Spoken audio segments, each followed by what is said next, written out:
The glowing screen of my smartphone was the only source of light inside the pitch-black cab of my heavy-duty truck. It sat right there on the center console, vibrating violently against the hard plastic, over and over again, in a relentless rhythm that was starting to drive me insane. 49 missed calls. Dozens upon dozens of frantic, desperate text messages rolling in so fast they just blurred together into a continuous stream of digital panic. I did not reach for it. I just sat there, my hands gripping the cold leather steering wheel at the 10 and 2 positions, staring straight ahead into the blacked-out windshield. Outside, the night air was freezing, but inside this truck, the atmosphere was suffocatingly tense. My biological father, Orson, and my mother, Veda, were losing their minds. Just a few hours ago, Orson had looked me dead in the eyes, his face twisted in a mask of profound disgust, and spat, "You are a worthless grunt. Your brother is the real success." He had said those exact, venomous words while literally throwing away a gold-foiled VIP invitation to my Silver Star pinning ceremony. He and Veda had opted instead to go to a ridiculously overpriced downtown restaurant to celebrate my younger brother Declan's fake internet achievements. Well, they had just watched the Pentagon hand over a massive multimillion-dollar asset on live national television to the very seat they had so arrogantly abandoned. And now, the reality of what they had just lost was crashing down on them, and they wanted their cut of the pie. Before I tell you exactly how a decorated combat medic methodically dismantled a family of toxic parasites and took back control of his life, take a quick second to hit the like button and subscribe to the channel. Only do it if you know what it feels like to be treated as a human ATM by the very people who are supposed to protect and love you. Let me know in the comments where you are watching from today and what time it is right now. I finally reached out and pressed my thumb down hard on the physical mute button on the side of the phone. The frantic buzzing died instantly. The blinding glare faded to black. The heavy, dark silence of the truck cab swallowed me whole once again. For 28 years of my miserable existence, silence was the only real inheritance I ever received from my blood relatives. While other guys in my Special Forces unit got heavy cardboard care packages filled with homemade cookies, clean socks, and handwritten letters from proud parents, I got nothing but the deafening roar of silence. That silence was only ever broken when my parents needed a financial bailout. For half a decade, my reality was the brutal, unforgiving desert of the Middle East. I was a combat medic.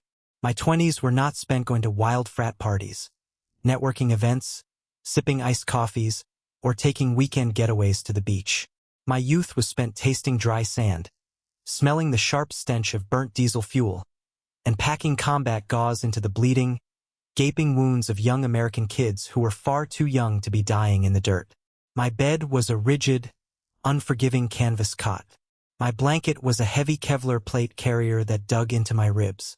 Every single night, I went to sleep with the very real, mathematical probability that an incoming mortar round could turn my entire barracks into a smoking crater before the sun even came up.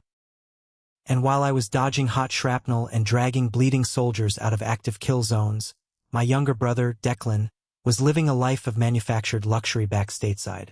Declan was the golden child of the family. He was 25 years old, a self-proclaimed crypto entrepreneur who had never actually worked a hard, honest day in his entire life. He spent his days hosting flashy networking parties in rented penthouses, wearing custom-tailored suits he could not afford, and convincing gullible, desperate investors to pour their life savings into digital coins that were worth less than the mud caked onto the bottom of my combat boots. He was a fraud. He was a walking, talking billboard of fake success, built entirely on smoke and mirrors. But to Orson and Veda, Declan was an unparalleled genius. He was the visionary who was finally going to elevate our family name into the upper echelons of high society. Whenever I managed to get a signal on a heavy satellite phone out there in the dead center of a war zone, I would call home. I did it because I was a fool desperate for biological love. I just wanted to hear a soft voice. I wanted just one normal, grounding moment to remind me that I was still human. I wanted to hear my mother ask if I was safe, or if I had enough to eat. I wanted my father to ask if I had all my limbs attached, or if I had lost anybody in my squad that week. But those questions never came. Not a single time. Every single conversation started and ended with a sharp, demanding financial directive. The contrast was entirely sickening. I would be standing in a dimly lit triage tent, my hands literally shaking and coated in dried blood, listening to my father demand that I wire him $3,000 immediately because Declan needed to rent a luxury sports car to impress a potential client.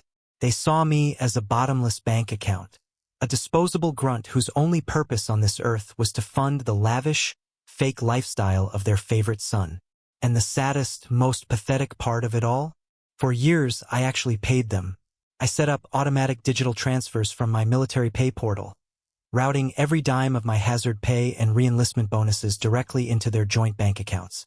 I swallowed the abuse, telling myself that if I just gave them enough money, if I just proved my worth through financial sacrifice, maybe they would finally look at me with an ounce of pride.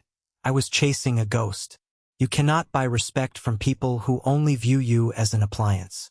Sitting in the freezing truck, I watched the notifications finally stop rolling in on the dark screen. My mind drifted back to the past, sifting through the specific memories that paved the road to this exact moment. A family does not just shatter overnight. It rots slowly from the inside out, piece by piece, until there is nothing left to salvage. I needed to remember the exact moments they proved who they really were. I needed to remind myself why I was never going to answer those 49 phone calls. Fan Tu Bao Tong Noi Dao 1402. If you were to walk through the halls of the suburban home I grew up in, you would not see a loving family environment. You would see a carefully curated museum of neglect and favoritism, and Orson and Veda were the head curators. Every room held a different exhibit showcasing just how little I mattered compared to the golden child. The first exhibit was always proudly displayed on the living room fireplace mantel. When I was 16 years old, I fought my way through a grueling regional martial arts tournament. I did not have a private coach or expensive gear. I trained in a damp, poorly ventilated community center gym until my knuckles bled and my lungs burned. I woke up at 4 in the morning to run miles in the freezing rain before school. I poured every ounce of my discipline into that sport, and against all odds, I won the championship. I brought home a massive, heavy brass trophy. I was so incredibly proud.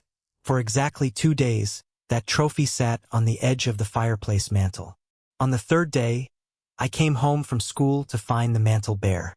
I searched the house and eventually found my brass trophy shoved into a dusty, damp cardboard box in the corner of the garage, hidden behind some old paint cans.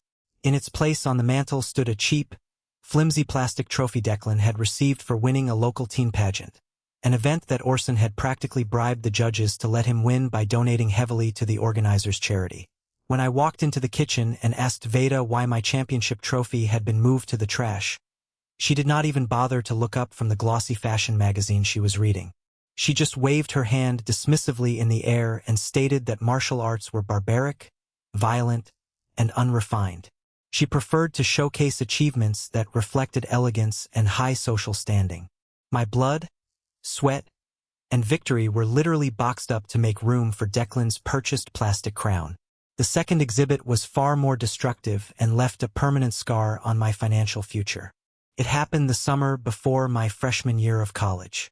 Unlike Declan, who was handed a weekly allowance for doing nothing, I had worked brutal manual labor jobs since I was 14. I spent my summers doing landscaping in the sweltering July heat, carrying heavy shingles up ladders for roofing crews, and saving every single wrinkled $20 bill I earned. I deposited all of it into a joint savings account my father had set up for me when I was a minor. By the time August rolled around, I had saved enough to cover my first 2 full years of university tuition. One humid afternoon, I walked into the local bank branch to withdraw the funds for my enrollment deposit. The teller typed my account number into her computer, frowned, and told me the balance was 0. My chest caved in. I thought there had been a massive banking error or worse, identity theft. I ran all the way home, my heart pounding violently against my ribs, ready to call the police. When I turned onto my street, I found Orson standing in the driveway, casually washing a pristine, pre-owned BMW sedan. He tossed a soapy sponge into a plastic bucket and looked at me with cold, dead eyes. I asked him where my money was. He did not flinch. He told me he had withdrawn the funds that morning. Declan was starting his sophomore year of high school, and according to Orson, a premium luxury vehicle was essential for building social capital and networking with the children of wealthy families in the district. My sweat, my intense labor, my entire educational future, liquidated instantly and without a shred of remorse, just so the golden child could drive a German car to high school. I had to take out massive student loans just to survive my first semester, while Declan wrecked that BMW less than 6 months later. But the third exhibit, the one that truly defined the depth of their sickness, happened just 2 years ago during a brief 2-week leave between my overseas deployments. I was sitting at the kitchen table, checking my credit report so I could apply for a specialized military vehicle loan. The screen loaded, and my credit score had tanked. Sitting right there on the report was a maxed-out, high-interest credit card that I had never opened. Someone had charged nearly $10,000 in a single month under my name. I immediately pulled the detailed transaction history. It was not hard to decode. There were charges for designer leather handbags, fine dining at absurdly expensive downtown restaurants, and a weekend stay at a luxury ski resort. It did not take a military intelligence officer to track the paper trail. Declan had stolen my personal identity information to buy extravagant gifts for his new girlfriend, Sloane, a shallow, viciously materialistic woman who matched his fake, arrogant energy perfectly. I printed the statements, walked into the dining room, and slammed the papers onto the hardwood table right in front of him. Declan just smirked. He leaned back in his expensive chair, swirling a glass of wine. He did not deny it. He did not apologize. He just shrugged his shoulders and said it was a necessary investment in his corporate image, and that I should be happy to contribute to his upcoming empire. I turned to my parents, expecting them to finally discipline him, to finally see the criminal he was. Instead, Veda stood up so fast her chair scraped loudly against the floor. Her face twisted into a mask of pure, unadulterated venom. She slammed her hands on the table and ordered me to keep my mouth shut. She demanded I assume the debt and pay it off quietly without filing a police report. If you ruin his credit score, you ruin his entire future in the financial sector, she shrieked, the veins visibly popping in her neck. You are out in the dirt anyway. You do not need good credit to sleep in a military tent in the desert. Just pay the damn bill and protect your brother. That same night, we had our mandatory Sunday dinner. Orson had grilled a massive, thick-cut ribeye steak. I watched as he carefully sliced the sizzling, perfect center cut of meat and placed it directly onto Declan's pristine white plate. Then he took the tongs, picked up a charred, gristly, burnt end piece, and tossed it onto mine. I stared at the burnt scrap of meat. I asked, keeping my voice dangerously calm, why Declan got the premium cut when I had literally paid for the entire grocery run that week. Orson looked me up and down, taking in my simple t-shirt and faded jeans. Declan has a delicate palate, Orson grunted, taking his seat. Besides, your sweat stinks. You eat like a grunt, you get treated like one. I ate those burnt scraps in dead silence. I packed my duffel bag that night and returned to my military base 3 days early. I thought the stolen credit card was the lowest they could possibly sink. I thought I had seen the absolute bottom of their depravity. But parasites do not stop digging just because they hit rock bottom. Fan 3 Mao, Cat Valong Tam 1402. The answer to exactly how far they were willing to go came on a blistering, scorching Tuesday afternoon in the Syrian desert. The heat that day was a physical, oppressive weight pressing down on my shoulders, baking the arid soil until it cracked open like shattered glass. My unit was assigned to protect a forward operating base. The perimeter had been quiet for weeks, a dangerous lull that lulled the newer recruits into a false sense of security. Then, the horizon exploded. An insurgent ambush hit our position with the terrifying subtlety of a runaway freight train. Deafening, rhythmic cracks of heavy machine gun fire tore through the dry air, sending lethal swarms of hot leads snapping just inches above our Kevlar helmets. Mortar rounds began raining down from the sky, hammering the earth, turning the entire landscape into a chaotic, terrifying blur of pulverized dirt, black choking smoke, and flying jagged shrapnel. The ground shook so violently it rattled the fillings in my teeth. I was standing near the command post when the radio crackled with a frantic, screaming distress call. A heavily armored patrol vehicle had been hit by an improvised explosive device just outside the wire. Without a second of hesitation, I grabbed my heavy medical pack, gripped my M4 rifle tightly, and sprinted directly into the active kill zone. The roar of the battle was entirely overwhelming. The air smelled heavily of burnt cordite, raw diesel fuel, and the distinct metallic stench of human copper. I found them pinned down in a shallow trench behind the burning, twisted wreckage of the Humvee. 12 American soldiers were trapped, bleeding out in the unforgiving sand, pinned under a relentless crossfire. I dropped to my stomach, ignoring the glowing tracer rounds that looked like angry hornets zipping past my face. I went to work with the cold, ruthless mechanical precision drilled into me by Special Forces medical training. I crawled from man to man. I ripped open combat shirts, applying tourniquets high and tight on blown-out limbs, twisting the windlass until the arterial bleeding finally stopped. I packed chest seals over sucking lung wounds while enemy fire chewed up the dirt right next to my knees. I hauled the first man over my shoulders, my muscles screaming in agonizing protest, and dragged him 50 yards through the dirt to heavy cover. I ran back into the fire, again and again. On my 5th trip into the kill zone, just as I grabbed the heavy nylon drag handle on the back of a young infantryman's vest, a mortar shell impacted 30 feet to my left. The concussive shockwave threw me violently off my feet. A jagged, searing piece of hot rebel shrapnel tore a path straight through the upper bicep of my left arm. The pain was blinding. A searing, localized fire of pure agony that radiated instantly down to my fingertips. My vision went white for a fraction of a second. I hit the dirt hard, tasting blood and sand. But I refused to stop. I bit down on my lower lip so hard I tasted iron, grabbed the wounded soldier with my one good arm, and dragged him through the dirt, leaving a thick trail of my own blood in the sand behind us. I fought the Reaper hand-to-hand for 4 straight hours that day. I pulled all 12 men out of the fire. An hour after the firefight finally ended, the adrenaline crash hit me like a concrete wall. I was sitting on a rigid, uncomfortable metal folding chair in the dimly lit medical tent. A field surgeon was standing over me, uncapping a plastic bottle of chemical iodine. He poured it directly into the open, jagged gash on my arm to sanitize the wound. The chemical fire chewed through my raw, exposed muscle tissue. My jaw was locked so tight my teeth ached.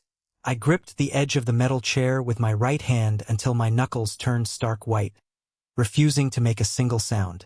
My uniform was completely soaked in my own blood and the drying blood of the 12 men I had just pulled from the brink of death. Across the tent, the heavy satellite communications phone sitting on the comms desk began to ring. The tech answered it, listened for a moment with a confused look on his face, and walked over to me, holding out the heavy plastic receiver. "It's your father," he said quietly, stepping back. I reached out with a trembling, blood-stained hand and pressed the phone to my ear. I was breathing heavily. I just wanted to tell him I survived. I just wanted to hear a voice from home tell me I did a good job. "Listen to me," Orson's voice barked through the static-filled line. No greeting. No asking why my breathing was ragged. No asking if the base was safe.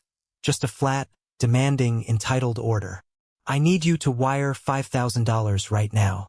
Today. Declan is trying to secure a massive crypto deal and he needs to rent a luxury yacht for the weekend to host the venture capital investors. We are short on the deposit. Transfer the funds immediately." I sat there in the dim light of the medical tent. The heavy scent of antiseptic and blood filled my lungs. My arm was literally on fire. My boots were caked in mud. And my biological father was demanding $5,000 so my brother could play pretend on a luxury boat. The sheer, towering absurdity of the demand hit me harder than the shockwave of the mortar shell. The heavy chains of familial guilt that had bound me for 28 years shattered in a single, defining instant. "No," I said. My voice was a dead, flat rasp. Silence echoed on the other end of the line. "Excuse me," Orson demanded, his tone rising in dangerous anger. "I took shrapnel to the shoulder an hour ago," I stated, staring blankly at the canvas wall of the tent. I am bleeding. I need whatever money I have left for my own physical rehab when I get stateside. I am not sending a single dime. There was a sudden scuffle over the line. Veda had snatched the phone out of his hand. When she spoke, her voice was a blade dipped in pure venom. "How dare you be so utterly selfish?"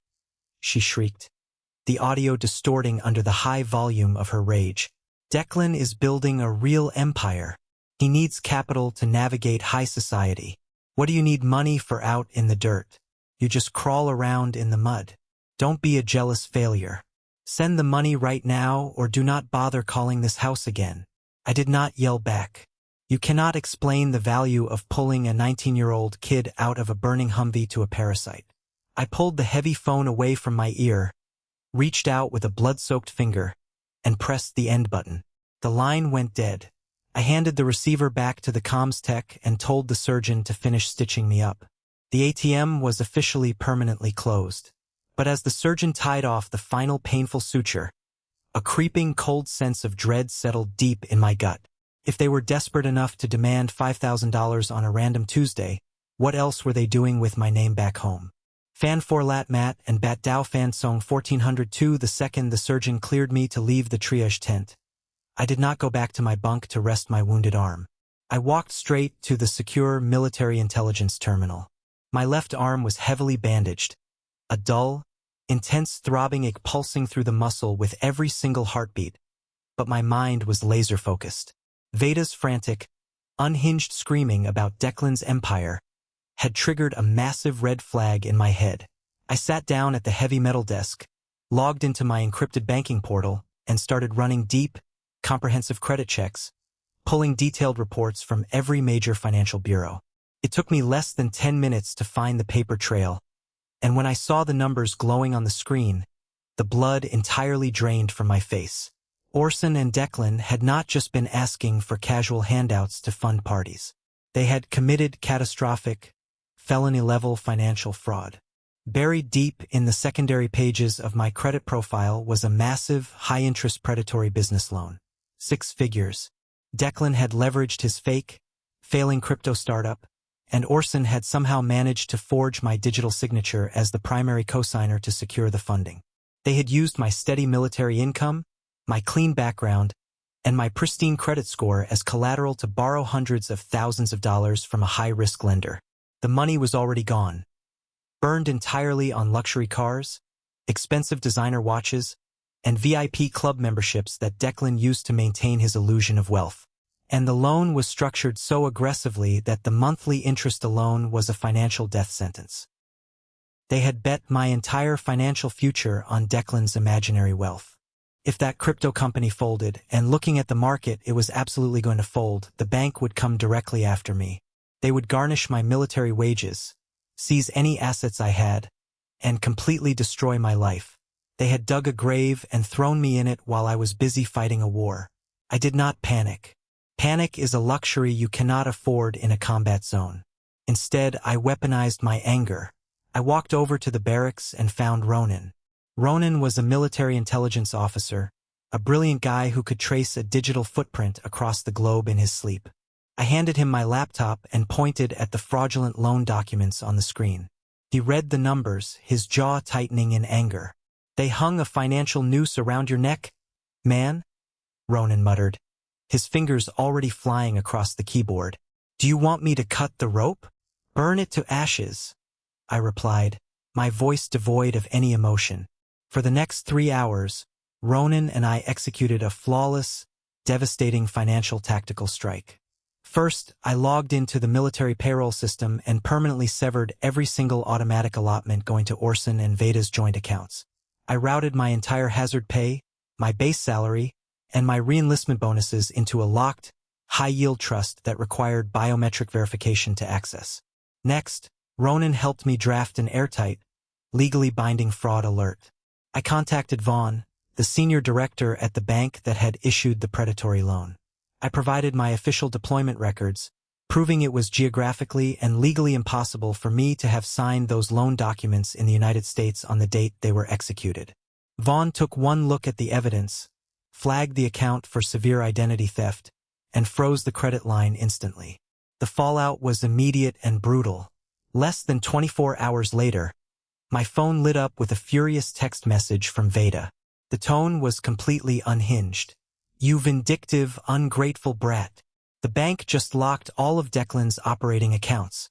You are trying to sabotage your brother's massive success because you are a miserable failure. Unfreeze the credit line right now or you are no longer a part of this family. I will disown you." I read the text, feeling nothing but cold indifference. I blocked her number. Let them drown in the toxic debt they had created. Later that evening, the desert wind was howling outside the concrete walls of the bunker. I was sitting alone on an ammo crate, cleaning my rifle. The mail clerk walked by and dropped a small stack of letters on the table next to me. Most of it was standard junk mail, but at the very bottom of the pile was a slightly crumpled, handwritten envelope. The return address made my chest tighten unexpectedly. It was from Silas, my grandfather. Silas was Orson's father, a veteran of a forgotten war. He was a proud, quiet, honorable man who had always treated me with kindness when I was a kid. But years ago, Silas lost his military pension due to a catastrophic clerical error in the government system. Without his income, he became a financial burden to Orson. Instead of helping his own father fight the bureaucracy, Orson shoved Silas into a rundown, underfunded, state-run nursing home and essentially abandoned him there to rot. Orson and Veda strictly forbade me from visiting him, claiming the old man was losing his mind and was dangerous to be around. I tore the envelope open carefully. The handwriting inside was shaky, but the mind behind it was sharp and clear. Silas did not ask for money. He did not ask for favors. He just wrote to tell me he was incredibly proud of my service. He told me he tracked my unit's deployments on a map pinned to the wall in his tiny room, and that he prayed for my safety every single night. At the very end of the letter, he mentioned casually that he had tried sending me letters for years, but Orson had always intercepted them and thrown them away before they reached the post office. They had isolated me. They had stolen from me. They had thrown away the only family member who actually cared about me. I folded the letter carefully and put it in my breast pocket, right over my heart. A new plan formed in my mind with terrifying, crystal-clear clarity. Merely cutting off their money was not enough. They needed to pay. I was going to humiliate them. I was going to take the one thing they valued more than cash, their social standing, and shatter it into a million pieces on a national stage. But to do that, I needed a massive platform. And fate, it seemed, was about to hand me the biggest stage in the entire country. Fan 5 Su Tro V Lan Leo 1402 4 weeks later. The military command officially pulled me out of the combat zone. The brass had reviewed the after-action reports from the ambush. Saving those 12 men while wounded, refusing medical evacuation until the last soldier was safe, had triggered a fast-tracked review at the highest levels of the Department of Defense. I was being sent back to Washington, D.C. I stood alone in the humid air of the Capitol, holding a heavy, textured envelope in my right hand. It bore the raised, intricate gold foil seal of the Pentagon pressed deeply into the paper. Inside was a VIP invitation to my own Silver Star pinning ceremony. It was going to be an unprecedented event, broadcast live on national television across major networks. And enclosed in that envelope were 2 front-row tickets reserved strictly for immediate family. I rented a car and drove out to the wealthy suburban neighborhood where my parents lived. The manicured lawns, the pristine driveways, and the massive houses looked like a movie set, perfect, pristine, and entirely fake. I parked my rental car in the driveway and walked up the concrete steps to the heavy oak front door. I was still wearing my Class A dress uniform. The dark fabric was crisp, the brass buttons were polished to a mirror shine, and my left arm moved slightly stiffly, a lingering reminder of the healing shrapnel wound beneath the cloth. I did not bother to knock. I pushed the heavy door open and walked inside. The house smelled intensely of expensive vanilla diffusers and roasted lamb. Orson, Veda, and Declan were sitting in the expansive, sunken living room. The contrast between my reality and theirs was sickening. I had spent the last 5 years dodging explosions, packing wounds, and living in fear, and they were sitting on a custom white leather sectional, drinking expensive champagne. Declan was wearing a tailored designer suit, holding up a glossy copy of some obscure pay-to-play business magazine. He had apparently purchased a full-page feature about his crypto company, posing with his arms crossed, trying to look like a titan of industry. None of them looked happy to see me. In fact, Veda's face instantly twisted in intense annoyance the second I walked into the room. "What are you doing here?" she snapped, setting her champagne flute down on a coaster. "You were supposed to be deployed for another 6 months. And why did you block my number? We are in the middle of a massive financial crisis because of your selfish stunt with the bank locking Declan's accounts." I ignored her completely.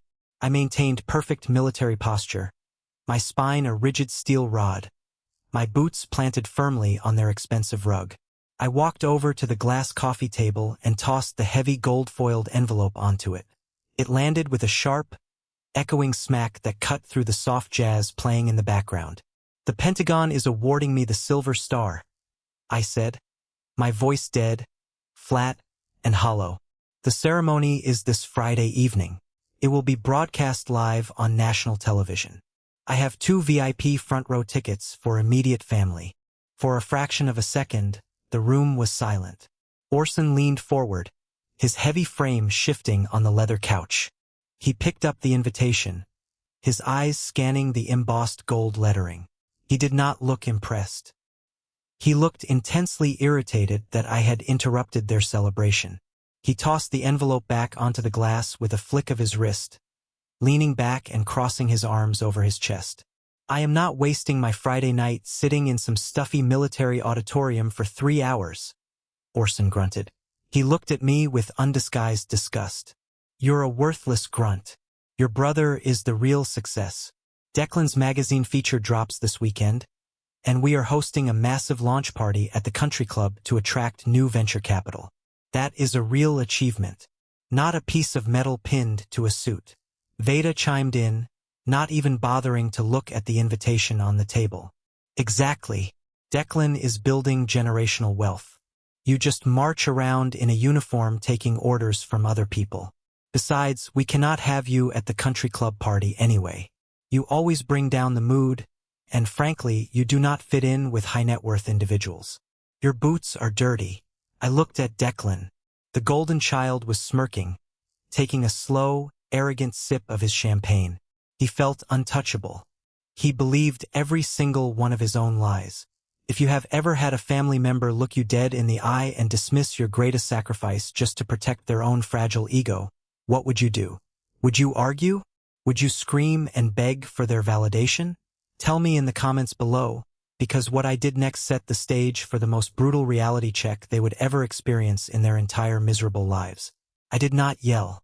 I did not try to explain the blood, the terror, or the 12 lives I had kept breathing. You cannot explain the vastness of the ocean to a shallow puddle. The anger inside me simply vanished, replaced by an ice-cold, unbreakable resolve. The test was over. They had failed just as I knew they would. "Enjoy your party," I said, my voice dropping to a dangerous, quiet whisper. I turned on my heel and walked out the front door. I did not look back. I left the gold-foiled invitation sitting right there on their glass table. Let them look at it. Let them know exactly where I would be on Friday night. Because while they were busy playing dress-up at a country club, pretending to be billionaires, I was going to use those VIP tickets to alter the course of our family history forever. I walked down the driveway, the evening air feeling crisp against my face. I pulled my smartphone out of my pocket and dialed a number I had memorized from the letter. It rang twice before a raspy, tired voice answered. "Hello, Grandpa Silas," I said, a genuine smile finally breaking across my face for the first time in years. "It's Beckett. Pack a bag. I'm coming to get you." The stage was set.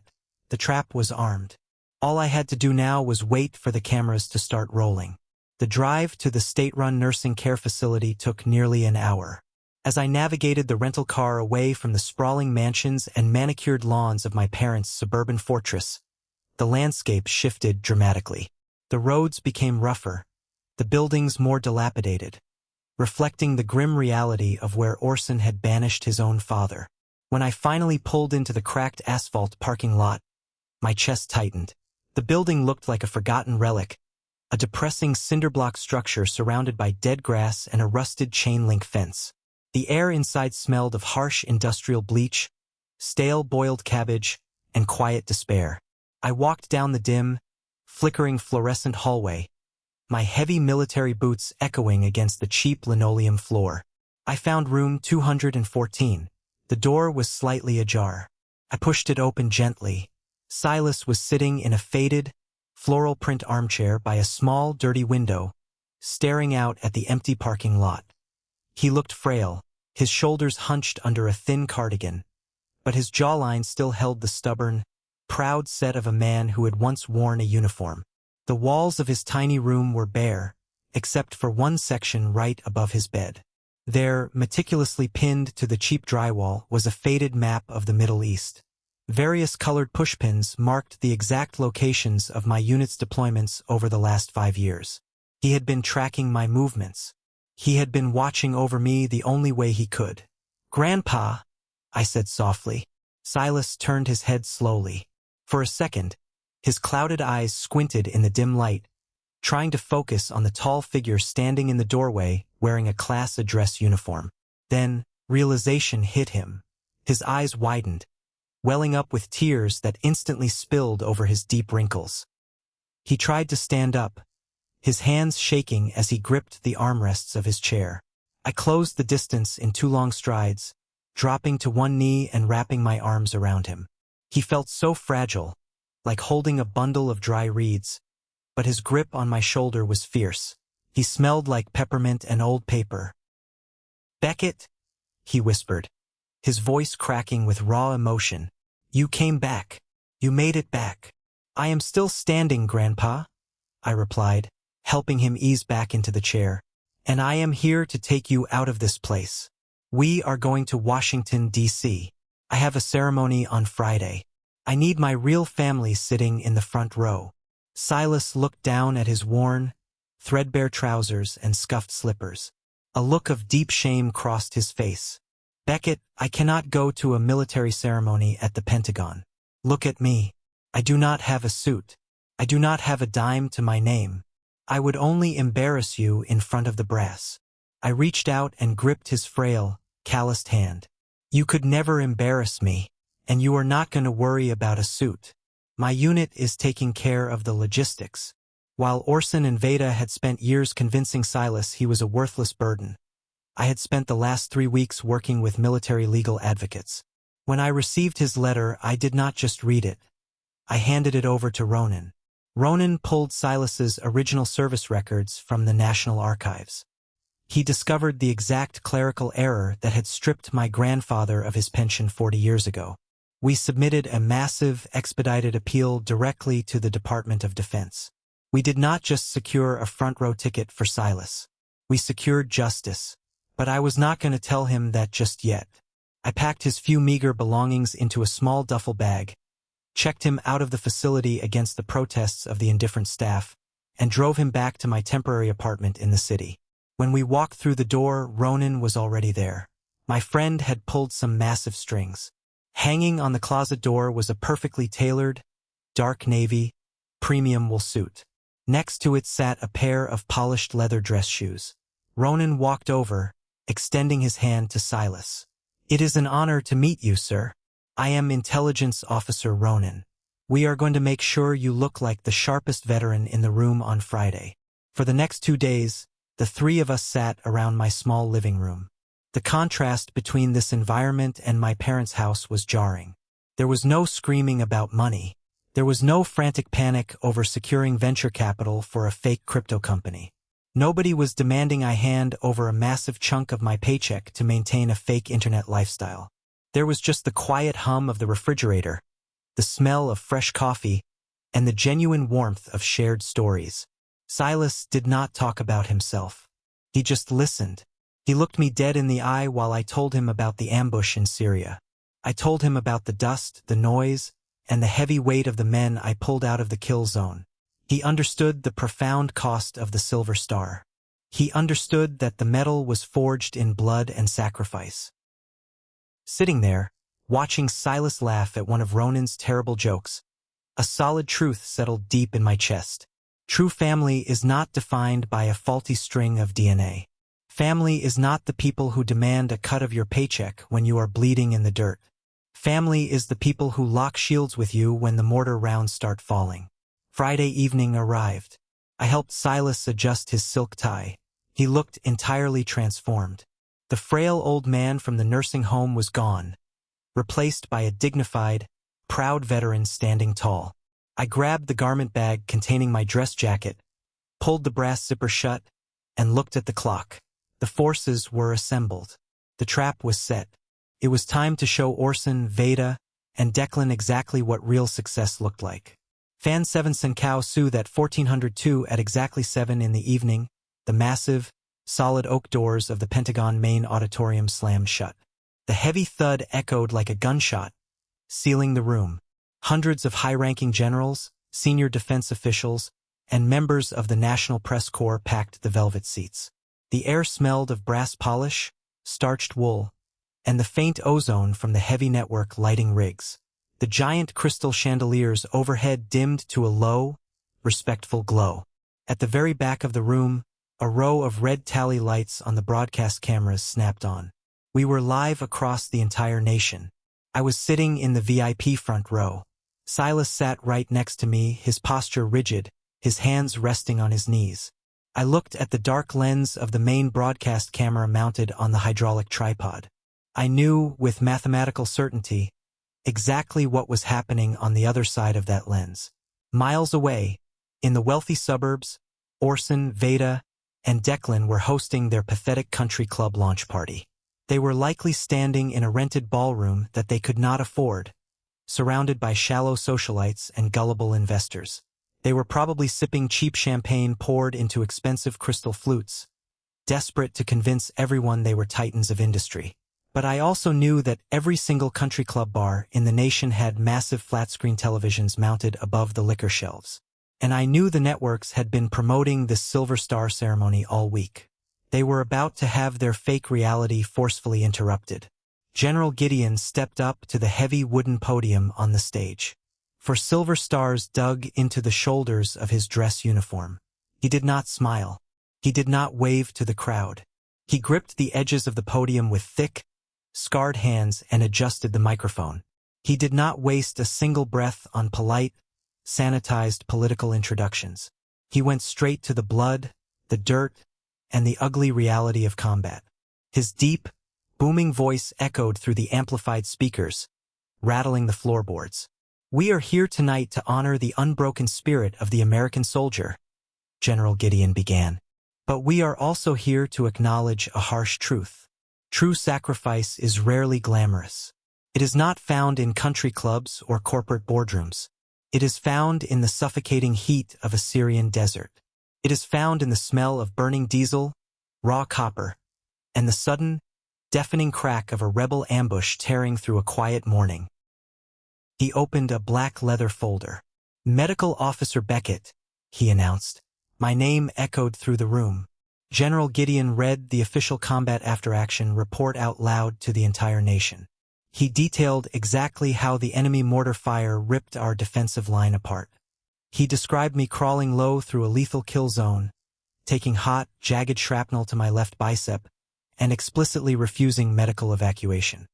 He told the silent room how I hauled 12 bleeding American soldiers out of the crossfire, packing their chest wounds in the dirt while tracer rounds snapped just inches over my Kevlar helmet.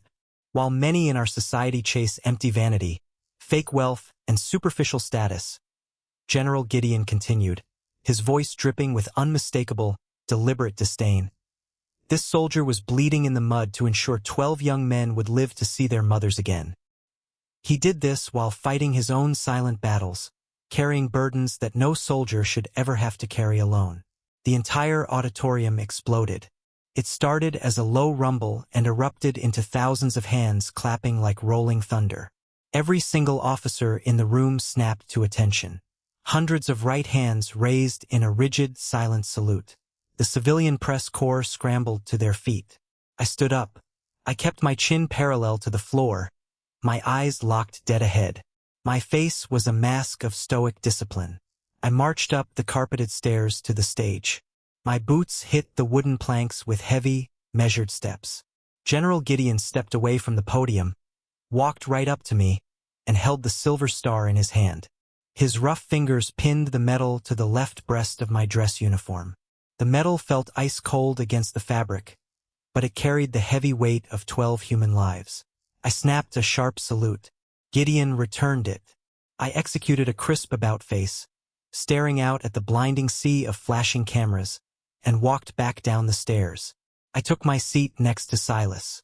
But the ceremony was not over. The main event was just beginning. General Gideon returned to the microphone. He raised a single flat hand into the air. The applause died instantly. The room went so silent you could hear a pin drop on the thick carpet. Honoring the soldier in the dirt is only half of our duty, Gideon announced, his voice hard and unyielding. A soldier cannot hold the line without a rock-solid rearguard. The family members who quietly send the letters, the silent prayers. The family members who never ask for a dime, but give everything they have to keep our troops grounded. Family is not just a bloodline. It is the people who carry the weight when the uniform gets too heavy. Today, the Department of Defense is officially launching the Heritage Support Fund to give those true family members the ultimate recognition. He leaned an inch closer to the microphone. The silence stretched out, pulled so tight it felt like a piano wire ready to snap. The inaugural recipient of this national fund, General Gideon boomed, is Silas. Next to me, my grandfather turned to stone. His brain flatlined. He just sat there in the front row, staring blankly at the four-star general standing 20 feet away. In a fraction of a second, the heavy television cameras whipped around. The blinding white beam of a massive spotlight cut straight through the darkened auditorium, pinning Silas and me to our seats. On the giant digital jumbotron hanging above the stage, my grandfather's bewildered, terrified face appeared in high definition. I looked at the giant screen, and a very slow, very deliberate smirk pulled at the corner of my mouth. The trap was springing shut. Fan 8 Ku Lat Kio Kong Lo 1402. I reached over, grabbed Silas's trembling hand, and gently pulled him to his feet. I guided him up the red-carpeted stairs to the center of the stage. He looked entirely out of his depth, his eyes wide and shining under the harsh studio lights. Up on the stage, a high-ranking adjutant marched out from the wings carrying a large, heavy document encased in thick cherry wood and glass. General Gideon took it, holding it firmly by the edges, and looked back at the microphone. He did not just summarize the reward. He read every single word of the legal decree out loud to the entire country. Effective immediately, by order of the Department of Defense, Gideon's voice cut through the silence like a battle axe. We officially grant Silas full restitution of his military pension, including 40 years of retroactive back pay with compounded interest. Silas gasped out loud, his knees buckling slightly. I put my hand on the small of his back to keep him steady. But Gideon was not finished. Furthermore, the general continued, his voice rising, the Heritage Support Fund hereby establishes an irrevocable, tax-free trust in Silas's name, valued at $2.5 million. This trust includes a fully funded, top-tier VIP Medicare package, granting unlimited lifetime access to the nation's premier medical facilities, and the lifetime deed to a private veterans estate in Virginia, a multi-million-dollar package handed out on live television.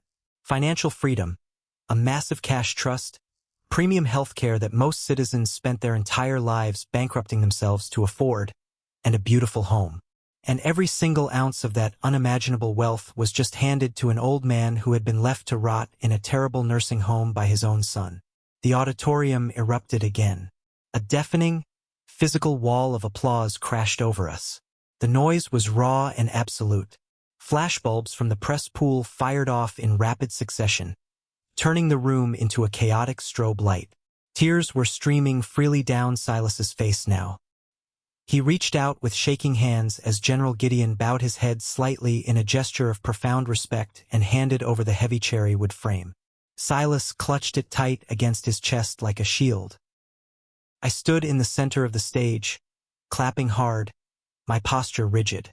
But beneath my ribs, a massive electric wave of pure, dark satisfaction was tearing through my bloodstream. I looked up at the extreme close-up of Silas's tear-soaked face on the Jumbotron, and I knew, with undeniable certainty, exactly what was happening at the country club. I knew the broadcast networks had cut into regular programming for this. I knew that in that fancy, rented ballroom, Orson had looked up from his drink. I knew Veda had dropped her expensive purse on the floor. I knew Declan's jaw had unhinged. They were drowning in hundreds of thousands of dollars of predatory debt. They had bet their entire financial future on my combat pay, and I had cut the parachute. They had called me a worthless grunt. They had thrown Silas away like garbage. And now they were being forced to watch the United States military hand millions of dollars in liquid cash, real estate, and health care to the very man they despised. They were watching Silas get handed the exact upper-class lifestyle they had spent their entire pathetic lives trying to fake. It was a nuclear strike delivered across the airwaves. If you have watched this far and you love seeing toxic people get hit with instant karma, drop a W in the comments below. It stands for win. I will personally heart and reply to every single comment with that letter. The ceremony ended, but the real war had just breached the wire. I walked Silas out to my truck. He was still clutching the frame, unable to speak, trapped in a state of quiet shock. I climbed into the driver's seat and pushed the ignition button. The truck engine roared to life. A split second later, the digital dashboard screen lit up, syncing with my phone via Bluetooth. The screen instantly turned into a flashing red alarm panel. 49 missed calls. Dozens of unread text messages piling up, scrolling rapidly across the glass. Pick up the phone right now. Orson, how dare you humiliate us like this? That money belongs to this family. Veda, call the general back. Tell them to transfer the trust to my company. Declan, the shock of watching millions of dollars slip through their fingers had instantly mutated into sheer, rabid desperation. Their country club party was ruined. Their investors had just watched them get exposed indirectly on national TV. I looked at the glowing screen. I did not feel an ounce of stress. I just put the truck in drive, took my time, and drove Silas to a high-end luxury hotel downtown to rest for the night. Their panic was garbage to me. Let them rot in it for a few hours. Fan 9 Kuok du Bo Vo Vong 1402. It was close to midnight when I finally pulled my truck into the parking garage of my apartment building. I had made sure Silas was safe, comfortable, and guarded by military police at the hotel. I took the elevator up to my floor. The metal doors slid open, and I stopped dead in my tracks. Standing right in the middle of the narrow, carpeted hallway was a human barricade. Orson, Veda, Declan, and Declan's girlfriend, Sloane. They were completely blocking the path to my front door. It was a pathetic, absurd sight. Sloane was wearing a tight, bright red evening gown, clutching a designer handbag, looking intensely annoyed. Declan was sweating through his tailored suit, his tie loosened, pacing back and forth across the cheap hallway carpet like a caged animal. Orson's face was an ugly, mottled red, and Veda stood dead center, staring at the elevator doors, her eyes wide with a manic, obsessive frenzy. They had abandoned their failed launch party. They had rushed across town in their formal wear. They were trespassing in my building, lying in wait outside my door, not to congratulate me on the Silver Star, not to ask about my wounded arm. They were here to demand access to a $2.5 million trust fund. The second I stepped off the elevator, the ambush started. "Where the hell have you been?" Veda shrieked, her voice bouncing harshly off the low ceiling. She lunged forward, closing the distance. I did not flinch. I squared my shoulders, dropping into a wide, balanced stance. "I was busy driving my grandfather to a luxury suite," I said, my voice a low, steady rumble. Declan pushed past his mother. He stomped toward me in his expensive leather shoes, pointing a finger directly at my face. "You did this on purpose," he screamed, his voice thin and reeking of entitlement. "You gave millions to that old man just to embarrass me in front of my investors. My phone has been blowing up all night. You ruined my launch. You have the connections. Call that general right now. Tell them you made a mistake and have the trust transferred into my corporate account. That money belongs to this family. Orson took a heavy step toward me, balling his fists. You listen to your brother, he growled. You owe us that money. You owe this family for raising you. I stood in the hallway looking at the four of them. This was the absolute bottom of the barrel. A grown man trying to intimidate a combat veteran over money he did not earn. A brother demanding I commit federal fraud to fund his fake life. In the past, they would have pushed until I reacted physically, using my anger to paint me as the villain. But tonight, I was not going to give them the satisfaction of a fight. You do not reason with a riot. You break it with facts. I reached into my breast pocket. I did not pull out a weapon. I pulled out a small digital voice recorder and hit the red button. The red light blinked in the dim hallway. Everything you say is being recorded for military police records, I stated calmly. Orson froze. Declan sneered. I do not care about a recorder. I want my money. You do not have any money, Declan? I said, my voice dropping the temperature in the hallway to freezing. I reached into my other pocket and pulled out a thick stack of folded papers. While you were busy drinking cheap champagne at the country club, I was busy speaking with Vaughn, the senior director at your lending bank. I tossed the papers onto the floor at Declan's feet. I submitted irrefutable proof that you and Orson forged my signature on that massive business loan. The bank's fraud department finalized their investigation this afternoon. They have officially turned the case over to the Federal Bureau of Investigation and the military police for severe identity theft and wire fraud. Declan's face went entirely white. The arrogant sneer vanished instantly, replaced by sheer, unadulterated terror. He looked down at the papers, his hands starting to shake violently. I turned my eyes to Orson and Veda, and because the loan was secured fraudulently, the bank has enacted an immediate call on the collateral. Since my name is cleared, the only collateral left is the primary residence listed on the application. Your house. Veda gasped, her hands flying to her mouth. No, she whispered, shaking her head. No, you cannot do that. I did not do anything, I replied coldly. You stole my identity. The bank is foreclosing on your house, Orson. Vaughn assured me the eviction notices will be posted on your front door by Monday morning. You are bankrupt. You are homeless. And your golden boy is facing a federal indictment. Fan Tentan Kuok and Chan Lai 1402. The silence in the hallway was deafening. The fake empire had not just crumbled. It had been vaporized. Sloane, Declan's materialistic girlfriend, was the first to react. She looked at the foreclosure documents on the floor, looked at Declan's pale, sweating face, and processed the reality of his impending criminal charges. She did not say a single word of comfort. She just scoffed, turned on her extremely high heels, and walked straight toward the elevator. Sloane, wait, Declan begged, his voice cracking pitifully. She did not even look back. The elevator doors chimed, opened, and swallowed her whole. The golden child was entirely abandoned the second the money dried up. Seeing brute force and entitlement fail, Veda pivoted instantly to her final, most disgusting tactic. Her venomous rage vanished. Her eyes welled up with tears. She dropped to her knees right there on the cheap hallway carpet, sobbing loudly, reaching out to grab the hem of my uniform trousers. Beckett, please, she wailed, her mascara running down her powdered cheeks. You cannot do this to us. We are your family. We are your blood. I gave birth to you. Please just ask Silas to give us a loan from his trust. Just enough to save the house. Just enough to pay off the bank. We will change. I promise. We are family. I looked down at her hands gripping my uniform. I felt the sticky, sweaty desperation in her grip. 5 hours ago, I was a dirty, filthy grunt who smelled like a trench. I was banned from their party. Now, because there was a massive financial asset on the table and a prison sentence looming, I was her beloved son again. I stepped backward, pulling my fabric out of her grip, breaking the physical contact completely. I accept your sudden apology, I said, my voice a low, dangerous gravel.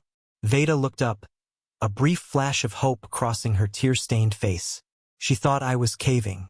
But understand this, I continued. Acceptance does not mean forgiveness.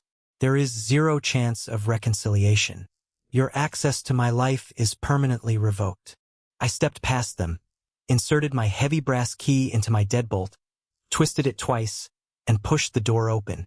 I turned around, framing myself in the doorway, looking at the hollow shells of human beings standing in the hall. "Have a good night," I said. I pulled the heavy wooden door shut. The slam echoed like a gunshot. I slid the metal security chain into place. I stood in the dark entryway of my apartment, leaning my forehead against the cool wood. Through the barrier, I did not hear any more yelling. The fight was entirely gone. The fake tears dried up the second the door closed. I just heard the heavy, defeated shuffling of leather shoes dragging across the carpet, moving slowly toward the elevator.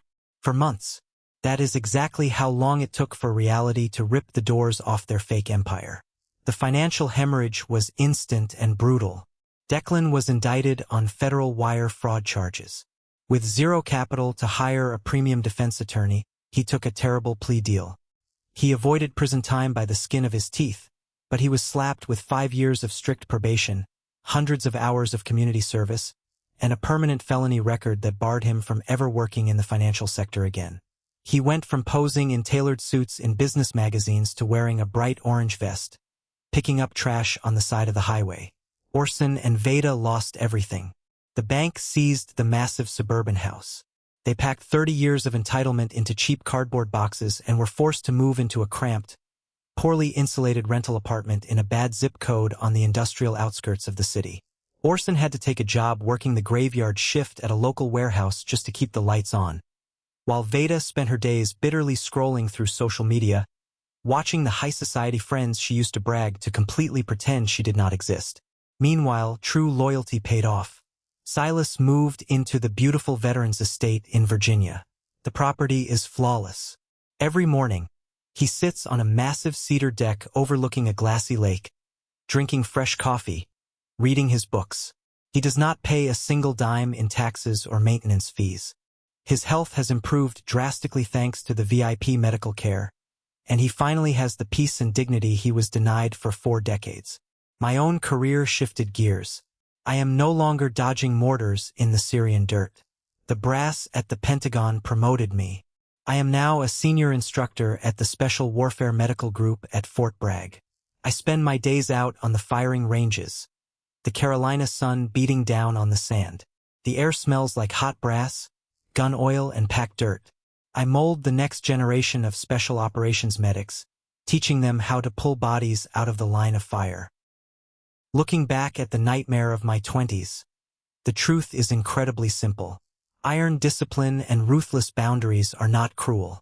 They are the absolute only way to protect your life from parasites hiding behind a shared bloodline. Family is not the people who demand a cut of your paycheck when you finally win the medal. Real family is the people who lock shields with you when you are bleeding in the mud.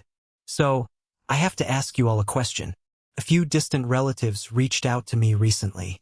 They called me cold-blooded for letting my parents lose their home and letting my brother catch a felony charge when I easily had the power to stop the bank and share Silas's wealth. What do you think? Was my decision to walk away and let them fall a cruel, heartless act of revenge? Or was it the only true justice I ever deserved? Let me know your verdict in the comments. Thank you so much for listening to my story.